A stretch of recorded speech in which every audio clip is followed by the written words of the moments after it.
Hello students, પૃષ્ઠ રસાયણ વિજ્ઞાન ચેપ્ટરના આ 23મા લેક્ચરમાં આપણે એક નવા ટોપિકનો અભ્યાસ કરીએ છીએ. લાસ્ટ લેક્ચરમાં આપણે કલીલના પ્રકારનું વર્ગીકરણ આપણે જોયેલું. અહીં આપણે એમાંથી સૌથી પહેલું જે વર્ગીકરણ જે પ્રકારને આધારે અથવા તો જે બાબતને આધારે થાય છે એના વિશેનો અભ્યાસ કરી રહ્યા છીએ. મોસ્ટ આઈએમપી પ્રશ્ન છે, પરિક્ષેપિત કલા અને પરિક્ષેપણ માધ્યમની ભૌતિક કલાને આધારે કલીલનું વર્ગીકરણ.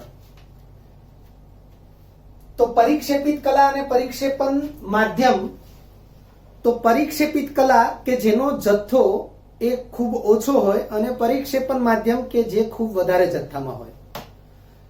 પરિક્ષેપિત કલા એ પરિક્ષેપણ માધ્યમમાં દાખલ થાય ત્યારે વિલયન નામની ઘટના, જે પૃષ્ઠ ઘટના છે, તેના દ્વારા તે નાના નાના કણોમાં વિભાજિત થઈ જાય અથવા નાના નાના કણોમાં રૂપાંતરિત થાય. આ નાના નાના કણો એને કલીલ કણો કહે છે. આ બધી બાબતો વિશે આપણે પરિચિત છીએ.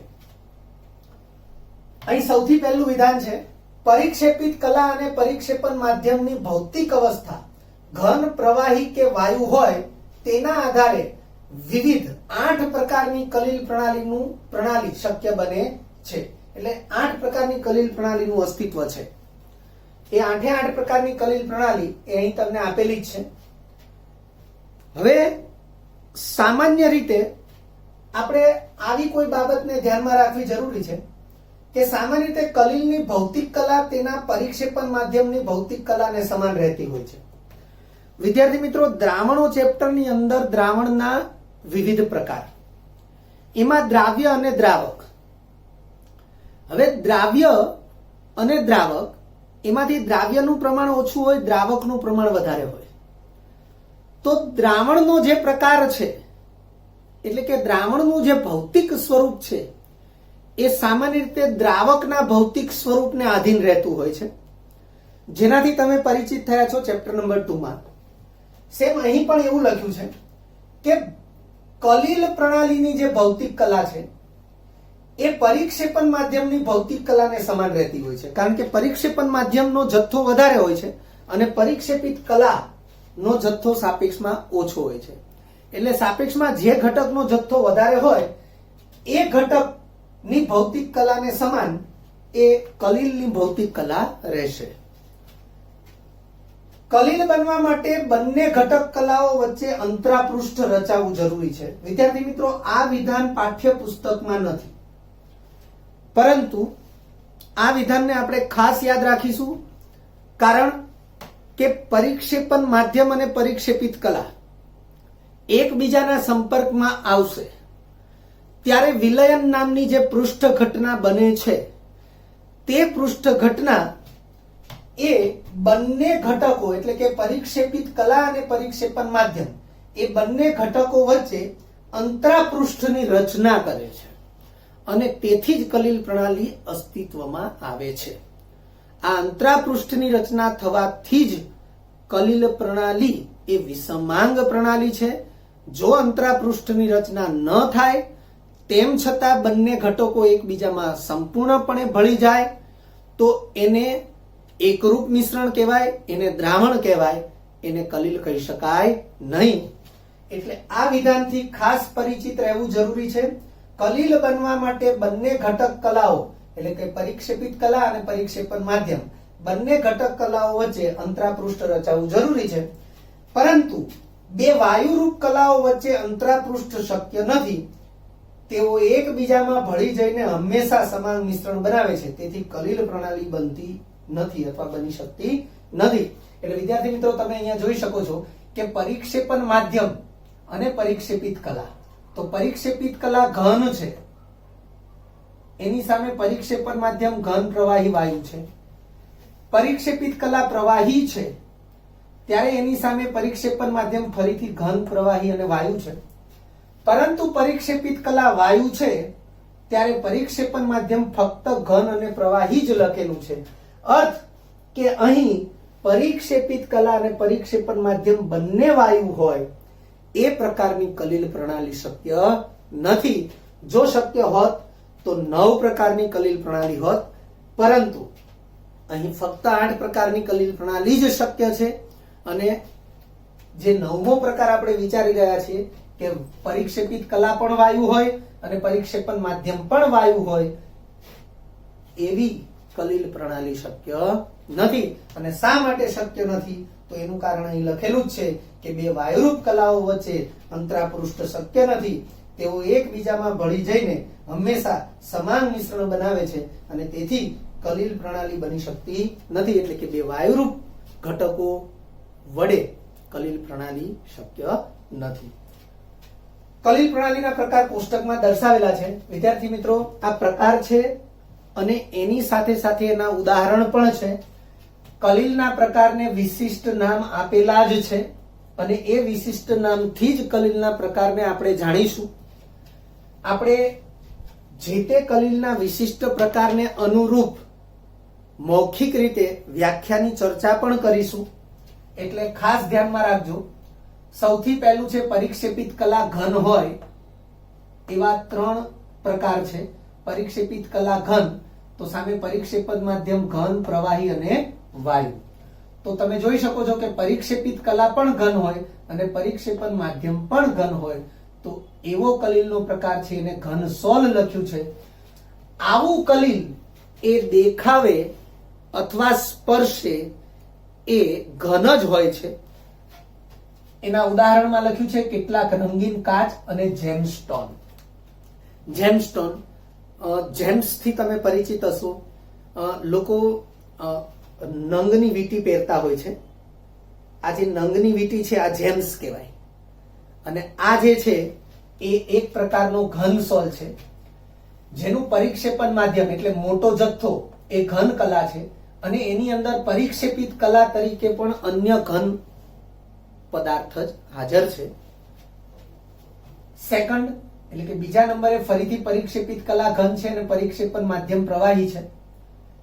આવા કલિલના પ્રકારને ફક્ત સોલ લખ્યું છે પાઠ્યપુસ્તકમાં, પણ એને પ્રવાહી સોલ અથવા જલીય સોલ પણ કહે છે. કારણ કે મોટા ભાગે આ પ્રકારનું પ્રવાહી પરિક્ષેપણ માધ્યમ પાણી હોય છે એટલે જલીય સોલ તરીકે પણ ઓળખવામાં આવે છે. એના ઉદાહરણમાં લખ્યું છે રંગ અને કોષ દ્રવ્ય. તો વિદ્યાર્થી મિત્રો, આપણા મનુષ્ય શરીરના કે અન્ય કોઈ પણ પ્રાણી કે વનસ્પતિ શરીરના જે કોષો છે એની અંદરનું કોષ પ્રવાહી, કોષ દ્રવ્ય એ વાસ્તવમાં એક પ્રવાહી સોલ છે જેની અંદર પ્રવાહી પરિક્ષેપણ માધ્યમ તરીકે સામાન્ય રીતે પાણી છે અને એની અંદર પરિક્ષેપિત કલાના ઘન કણો તરીકે વિવિધ કોષ અંગિકાઓ છે. જેમ કે કોષ કેન્દ્ર, કણાભ સૂત્ર, ગોલ્ગીકાય, તારા કેન્દ્ર. આ બધી જે કોષ અંગિકાઓ છે એને સામાન્ય રીતે પરિક્ષેપિત કલાના ઘન કણ તરીકે વિચારી શકાય છે. એ સિવાય પરિક્ષેપણ માધ્યમ વાયુ અને પરિક્ષેપિત કલા ઘન, એટલે પરિક્ષેપિત કલા 3 જગ્યાએ ઘન લખી છે, સામે પરિક્ષેપણ માધ્યમ ઘન, પ્રવાહી અને વાયુ લખ્યું છે. તો અહીં પરિક્ષેપણ માધ્યમ વાયુ હોય અને એમાં કલિલ કણો ઘન પ્રકારના હોય તો કલિલનો પ્રકાર એરોસોલ કહેવાશે. આ એરોસોલના ઉદાહરણમાં ધુમાડો અને ધૂળ, ધૂળ એટલે કે રજકણો. તો વિદ્યાર્થી મિત્રો, આપણે જ્યારે કલિલ વિશે સૌથી પહેલા અભ્યાસ કર્યો ત્યારે પણ હવામાનના રજકણો એને કલિલ કણો કહી શકાય, જે સામાન્ય સ્થિતિમાં આપણે નરી આંખે જોઈ શકતા નથી. પરંતુ અંધારો ઓરડો હોય અને છિદ્રમાંથી કે તિરાડમાંથી જો તેજ પ્રકાશ ઓરડામાં દાખલ થતો હોય તો આપણે એ પ્રકાશના માર્ગમાં આપણે રજકણોને જોઈ શકીએ છીએ. તો એ રજકણો છે એ ઘન કણો છે જે પરિક્ષેપિત કલાના કણો કહી શકાય અને ત્યાંના જે વાતાવરણના જે વાયુઓ છે એ પરિક્ષેપણ માધ્યમ કહી શકાય. એટલે એ જે છે એ એરોસોલ ગણાશે. એટલે ધુમાડો અને ધૂળ લખ્યું છે, આ ધૂળ એટલે રજકણો. હવે એ જ પ્રકારે પરિક્ષેપિત કલા પ્રવાહી, પ્રવાહી, પ્રવાહી અને એની સામે પરિક્ષેપણ માધ્યમ ઘન, પ્રવાહી અને વાયુ. તો તમે જોઈ શકો છો સૌથી પહેલા આપણે પરિક્ષેપિત કલા પ્રવાહી અને પરિક્ષેપણ માધ્યમ ઘન હોય એવા કલિલને જેલ કહે છે. વિદ્યાર્થી મિત્રો, વ્યવહારમાં જેલ એનાથી આપણે પરિચિત છીએ. હવે એમાં ચીઝ, જેલી, માખણ આ બધા એના ઉદાહરણો છે. માખણથી તો આપણે ખાસ પરિચિત છીએ. અહીં જે માખણ અથવા બટર લખેલું છે એ ઘન સ્થિતિમાં કે જામેલી સ્થિતિમાં જે માખણ હોય એની વાત કરેલી છે. બીજા નંબરે છે પરિક્ષેપિત કલા પ્રવાહી અને પરિક્ષેપણ માધ્યમ પણ પ્રવાહી, જેને પાયસ કહેવાય, જેને ઇમલ્ઝન, અહીંયા ઇમલ્ઝન લખ્યું છે. પ્રશ્ન પૂછવા માટે ઇમલ્સન એવો શબ્દ પણ વાપરી શકે. એના ઉદાહરણમાં છે દૂધ, હેર ક્રીમ, માખણ. પણ મેં અહીંયા લખ્યું છે જાણકારી માટે કે પિગલિત અવસ્થા. તો આપણે જાણીએ છીએ કે માખણ એ ઠંડા વાતાવરણમાં જામી જશે અને થોડું વાતાવરણ ગરમ થશે અથવા એને ગરમ કરવામાં આવશે તો એ પિગલિત અવસ્થામાં આવશે. તો પિગલિત અવસ્થામાં જે માખણ છે એ માખણ એ પાયસ અથવા ઇમલ્સન કહેવાશે. એના પછી પરિક્ષેપિત કલા પ્રવાહી અને પરિક્ષેપણ માધ્યમ વાયુ હોય તો એને ફરીથી એરોસોલ, જેમ અહીંયા એરોસોલ છે એમ અહીંયા પણ એને એરોસોલ જ કહેવામાં આવ્યું છે. એમાં ઉદાહરણ તરીકે ધુમ્મસ, ધૂમ્ર, વાદળ, જંતુનાશક સ્પ્રે એટલે કે છંટકાવ. હવામાં આપણે કીટનાશી છંટકાવ, પ્રવાહીનો છંટકાવ કરતા હોય છે, બોડી સ્પ્રે નો છંટકાવ આપણા શરીર ઉપર કરતા હોઈએ છીએ.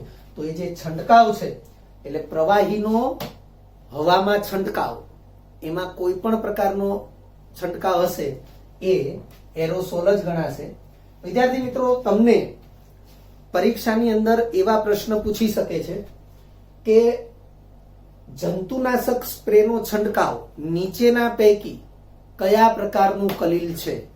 તો તમને 4 ઓપ્શન આપ્યા હોય, એ 4 ઓપ્શનમાં ઘનસોલ, એરોસોલ, ઇમલ્ઝન અને અત્રે આપેલ એક પણ નહીં. તો એરોસોલ 2 છે. જો તમને ઓપ્શનમાં સ્પષ્ટતા નથી કરી તો એરોસોલને પસંદ કરી જ શકાય.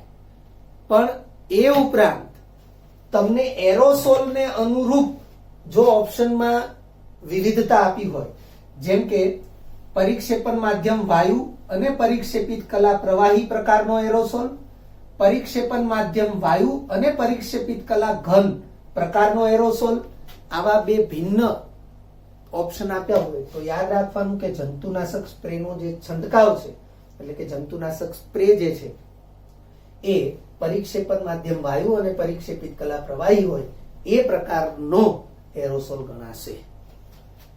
હવે પરિક્ષેપિત કલા વાયુ, પરિક્ષેપણ માધ્યમ ઘન, તો એમાં પ્રકાર છે ઘનસોલ. અહીંયા પણ ઘનસોલ પ્રકાર છે, પરંતુ એના ઉદાહરણ તમે જોઈ શકો છો પ્યુમિસ પથ્થર અને પ્યુમિસ અથવા પ્યુમાઇસ પથ્થર પણ કહે છે.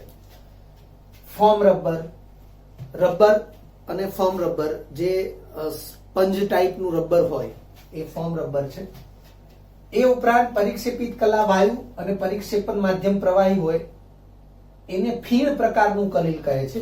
એટલે આપણા રોજિંદા વપરાશમાં જેમ આપણા ઘેર કપડાં ધોવાતા હોય અને સાબુનું જે ફીણ બનતું હોય, ડિટર્જન્ટનું જે ફીણ બનતું હોય, એ સાબુનું ફીણ અથવા સામાન્ય કોઈ પણ ફીણ એ ફીણ પ્રકારનું કલીલ છે, જેમાં પરિક્ષેપણ માધ્યમ પ્રવાહી છે અને પરિક્ષેપિત કલા વાયુ છે. એ સિવાય કશા ક્રીમ આપ્યું છે અને સામાન્ય ફીણ પણ લખેલું છે. તો આ જે છે એ કલીલના પ્રકાર છે. વિદ્યાર્થી મિત્રો, આ કોષ્ટક એ જુદા જુદા એમસીક્યુ માટે અને 2 માર્ક્સની થિયરી માટે પણ અગત્યનું છે. તમને એરોસોલ વિશે પૂછી શકે 2 માર્ક્સમાં કે એરોસોલ એટલે શું, ઉદાહરણ આપી સમજાવો. તો સૌથી પહેલા તમારે એરોસોલની વ્યાખ્યા લખવી પડે. તો એરોસોલ અહીંયા 2 જગ્યાએ લખેલું છે, તમે જોઈ શકો છો કોષ્ટકમાં.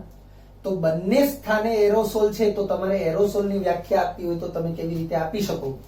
તો તમે જોઈ શકો છો કે બંનેમાં કોમન છે વાયુ, જે છે પરિક્ષેપણ માધ્યમ, પણ બંનેમાં ભિન્ન છે અહીં ઘન અને અહીં પ્રવાહી, જે છે પરિક્ષેપિત કલા. તો આપણે એરોસોલની વ્યાખ્યા શું આપી શકીએ? તો આપણે એરોસોલની વ્યાખ્યા આ પ્રકારે આપી શકીએ કે વાયુ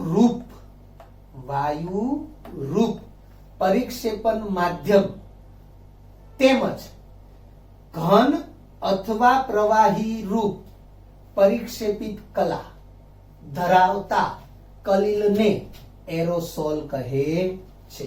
હું ફરીથી બોલું છું વિદ્યાર્થી મિત્રો, આ પ્રકારે આપણે કોષ્ટકમાંથી અન્ય કલિલના પ્રકાર માટે પણ વ્યાખ્યા બનાવી શકીએ છીએ. હું ફરીથી બોલું છું, એરોસોલ બે જગ્યાએ લખેલું છે અને બંને સ્થાને પરિક્ષેપણ માધ્યમ વાયુ જ છે. તો આપણે વ્યાખ્યા આવી રીતે લખી શકીએ, વાયુરૂપ પરિક્ષેપણ માધ્યમ અને ઘન અથવા પ્રવાહી પરિક્ષેપિત કલા ધરાવતા કલિલને એરોસોલ કહે છે.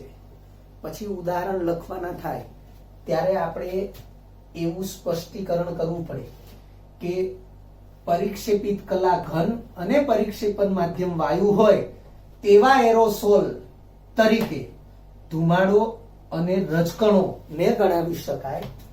તેમજ પરિક્ષેપિત કલા પ્રવાહી અને પરિક્ષેપણ માધ્યમ વાયુ હોય તેવા એરોસોલ તરીકે ધુમ્મસ, ધૂમ્ર, વાદળ, જંતુનાશક સ્પ્રે ને ગણાવી શકાય.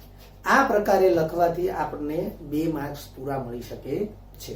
ટૂંકમાં એરોસોલ વિશે પૂછી શકે, ઘનસોલ વિશે પૂછી શકે. આગળ જતા આપણે ઇમલ્શન વિશે સ્પેશિયલ ટોપિક આવવાનો છે. તો અહીં જે પણ છે એમાંથી તમને 2 માર્ક્સના પ્રશ્ન પણ પૂછી શકે છે. વિદ્યાર્થી મિત્રો, આ સેકન્ડ બોર્ડ વર્કમાં કન્ટિન્યુ થિયરી તો ઘણી જાણીતી ઔદ્યોગિક પેદાશો અને કુદરતી વસ્તુઓ કલિલ છે. હવે ઔદ્યોગિક પેદાશો એટલે વ્યાપારિક પેદાશો પણ કહી શકાય. પાઠ્યપુસ્તકની અંદર વ્યાપારિક પેદાશોનો ઉલ્લેખ કરેલો છે. અને કુદરતી વસ્તુઓ કલિલ છે. દાખલા તરીકે કસા ક્રીમ એ ફીણ છે અને ફીણ એટલે આપણે કોષ્ટકમાં જોયું હતું એ પ્રમાણે પ્રવાહી કલામાં પરિક્ષેપિત વાયુ એટલે કે પ્રવાહી એ પરિક્ષેપણ માધ્યમ છે અને વાયુ એ પરિક્ષેપિત કલા છે. તો અહીં લખ્યું છે કે કસા ક્રીમ એ ફીણ છે જે પ્રવાહી કલામાં પરિક્ષેપિત વાયુ છે. બીજા નંબરે અગ્નિશામક ફીણ, અગ્નિશામક ફીણ ફાયર બ્રિગેડમાં આગ ઓલાવવા માટે ફીણ પણ વપરાતું હોય છે. એ જે ફીણ છે તો અહીંયા એનો ઉપયોગ સાથે લખેલું છે કે એરોપ્લેનના ઉતરાણ એટલે કે લેન્ડિંગ સમયના આપત્તિકાળ માટે વપરાતું અગ્નિશામક ફીણ પણ કલિલ પ્રણાલી છે. વાસ્તવમાં એરપોર્ટ ઉપર જ્યારે એરોપ્લેન લેન્ડિંગ કરતું હોય એ સમયે અગ્નિશામક દળ એટલે કે ફાયર બ્રિગેડ એ ત્યાં હાજર હોય. ડિઝાસ્ટર મેનેજમેન્ટનો એક પાર્ટ છે ફાયર બ્રિગેડ. તો એ ત્યાં હાજર હોય અને એની પાસે આગ ઓલવવાના જેટલા પણ સાધનો છે એની અંદર એક ઉપયોગી પદાર્થ તરીકે અગ્નિશામક ફીણ હોય છે અને એ અગ્નિશામક ફીણ એ પણ કલિલ પ્રણાલી છે. મોટાભાગના જૈવીય દ્રવ, આ જૈવીય દ્રવ એટલે સજીવ પ્રણાલી સાથે સંકળાયેલા દ્રવ્ય, એને જૈવીય દ્રવ એવું કહેવામાં આવે છે. તો મોટા ભાગના જૈવીય દ્રવ એ પાણીમાં પરિક્ષેપિત ઘન પ્રકારના જલીય સોલ છે. પાણીમાં પરિક્ષેપિત ઘન પ્રકારના જલીય સોલ. આપણે કોષ્ટક પ્રમાણે ફક્ત સોલ એટલે પરિક્ષેપણ માધ્યમ પ્રવાહી અને પરિક્ષેપિત કલા ઘન એને આપણે સોલ કીધું છે. વાસ્તવમાં એ પ્રવાહી સોલ છે. તો અહીં પણ એવું જ લખ્યું છે કે મોટા ભાગના જૈવીય દ્રવ એ પાણીમાં પરિક્ષેપિત ઘન પ્રકારના જલીય સોલ છે. દાખલા તરીકે કોઈ વિશિષ્ટ કોષ પ્રવાહીના, હવે સ્વાભાવિક છે કે સજીવો એ કોષોના બનેલા છે, ચાહે વનસ્પતિ છે કે પ્રાણી છે, અને અનેક પ્રકારના કોષોથી આખું સજીવ શરીર બનતું હોય છે. જેમ કે મનુષ્ય શરીર છે એની અંદર રક્ત કણો, શ્વેત કણો, ત્રાક કણો આ બધા કોષોના પ્રકાર છે.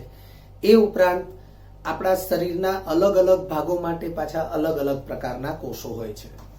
સો ધેટ કે કોઈ વિશિષ્ટ કોષ પ્રવાહીના આયનો અને નાના અણુઓ ધરાવતા જલીય દ્રાવણમાં, એટલે કે કોષ પ્રવાહી છે એ એક જલીય દ્રાવણ છે અને એ જલીય દ્રાવણ જુદા જુદા વિદ્યુત વિભાજ્ય પદાર્થો અને સહસંયોજક પદાર્થોનું દ્રાવણ છે. એઝ ફોર એક્ઝામ્પલ, આપણું કોષ પ્રવાહી છે એ પાણીની અંદર NaCl, KCl આવા દ્રાવ્ય ક્ષારો ઉપરાંત ગ્લુકોઝ, યુરિયા આવા કાર્બોહાઈડ્રેટ્સ પદાર્થો અને એમાઇડ પદાર્થો દ્રાવ્ય સ્થિતિમાં હોય એવું જલીય દ્રાવણ છે. તો અહીં લખ્યું છે કે કોઈ વિશિષ્ટ કોષ પ્રવાહી એ શું છે? તો કોષ પ્રવાહી એક પ્રકારનું દ્રાવણ છે.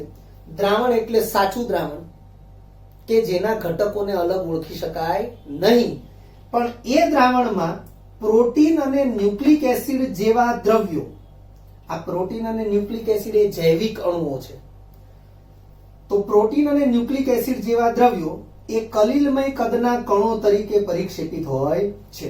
પણ આ જે વિશિષ્ટ કોષ પ્રવાહી જે છે એ જે દ્રાવણ છે એ દ્રાવણ શેનું છે? તો કેટલાક આયનો અને નાના અણુઓ ધરાવતું જલીય દ્રાવણ છે. નાના આયનો તો દાખલા તરીકે મેં કીધું એમ NaCl, તો આપણા દરેક કોષ પ્રવાહીની અંદર NaCl હાજર છે, તો Na+Cl- આયનો હાજર છે, KCl હાજર છે. એ ઉપરાંત સલ્ફેટ ક્ષારો છે. તો આવા અલગ અલગ પ્રકારના આયનો એ આપણા કોષ પ્રવાહીની અંદર, બ્લડની અંદર બધી જગ્યાએ હાજર છે. ઉપરાંત મેં કીધું એમ કે ગ્લુકોઝ, તો ગ્લુકોઝ એ કાર્બોહાઈડ્રેટ છે. આપણા દરેક કોષ રસની અંદર, કોષ પ્રવાહીની અંદર ગ્લુકોઝ પણ દ્રાવ્ય સ્થિતિનો એક નાનો અણુ કહી શકાય. એટલે અહીં લખ્યું છે કે કોઈ વિશિષ્ટ કોષ પ્રવાહીના, તો આ કોષ પ્રવાહી છે એ જલીય દ્રાવણ છે, પણ એ જલીય દ્રાવણમાં આયનો અને નાના અણુઓ દ્રાવ્ય સ્વરૂપે છે, અને એ જ જલીય દ્રાવણમાં પ્રોટીન અને ન્યુક્લિક એસિડ જેવા દ્રવ્યો એ કલિલ કણો તરીકે હાજર છે. તો લખ્યું છે કે પ્રોટીન અને ન્યુક્લિક એસિડ જેવા દ્રવ્યો કલિલમય કદના કણો તરીકે પરિક્ષેપિત હોય છે. કલિલના વિવિધ પ્રકારો પૈકી, આપણે કલિલના વિવિધ પ્રકારોમાં 8 પ્રકારો જોયા છે કોષ્ટકમાં, પહેલું બોર્ડ વર્ક હતું એમાં. તો કલિલના વિવિધ પ્રકારો પૈકી સોલ, જેલ અને પાયસ એ સૌથી વધુ જાણીતા છે. એ વ્યવહારમાં પણ સૌથી વધુ હાજર છે, ઉપયોગી છે. એટલે અહીં લખ્યું છે કલિલના વિવિધ પ્રકારો પૈકી સોલ, જેલ અને પાયસ એ વધુ જાણીતા છે. સોલ એટલે કે પ્રવાહી પરિક્ષેપણ માધ્યમ અને ઘન પરિક્ષેપિત કલા. જેલ એટલે ઘન પરિક્ષેપણ માધ્યમ અને પ્રવાહી પરિક્ષેપિત કલા. એવી રીતે પાયસ તો પ્રવાહી પરિક્ષેપણ માધ્યમ અને પ્રવાહી પરિક્ષેપિત કલા. પ્રવાહીમાં ઘન એટલે પ્રવાહીનું પ્રમાણ વધારે, ઘનનું પ્રમાણ ઓછું. ઘનમાં પ્રવાહી એટલે ઘનનું પ્રમાણ વધારે, પ્રવાહીનું પ્રમાણ ઓછું.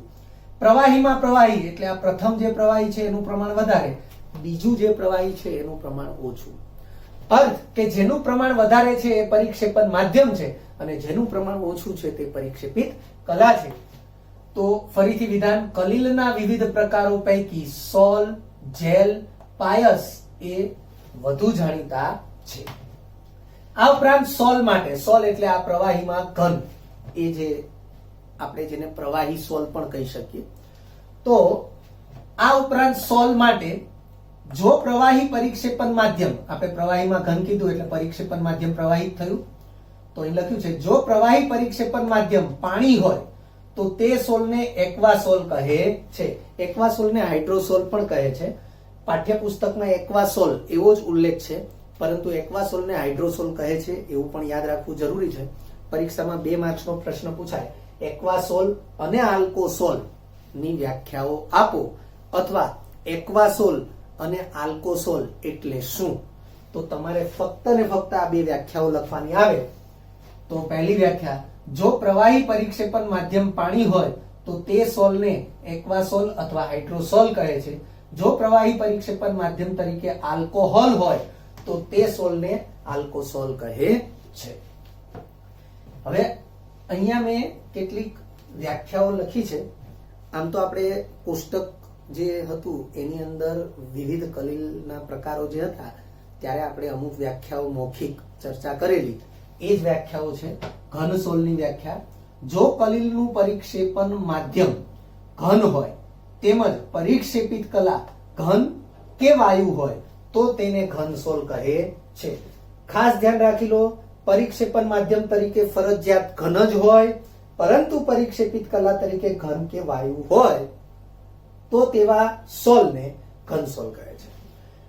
એરોસોલ, જો કલીલનું પરિક્ષેપણ માધ્યમ વાયુ હોય તેમજ પરિક્ષેપિત કલા ઘન કે પ્રવાહી હોય. શબ્દો ફરીથી, પરિક્ષેપણ માધ્યમ ફરજિયાત વાયુ જ હોય પરંતુ પરિક્ષેપિત કલા ઘન કે પ્રવાહી હોય તો તેને એરોસોલ કહે છે. ટૂંકમાં આપણે ઘન સોલ અને એરોસોલ એની વ્યાખ્યાઓ અહીં સ્પષ્ટ કરી છે. જેલ, ફીણ એની વ્યાખ્યાઓ જાતે કરવાની છે. એ ઉપરાંત પાયસ પણ છે, પરંતુ આપણા અભ્યાસમાં પાયસ એ એક અગત્યના ટોપિક તરીકે, મુખ્ય ટોપિક તરીકે આપણે અભ્યાસ લેવાના જ છીએ, કરવાના જ છીએ. તો પાયસની વ્યાખ્યા આપણે આગળ જતા સમજવાના જ છીએ.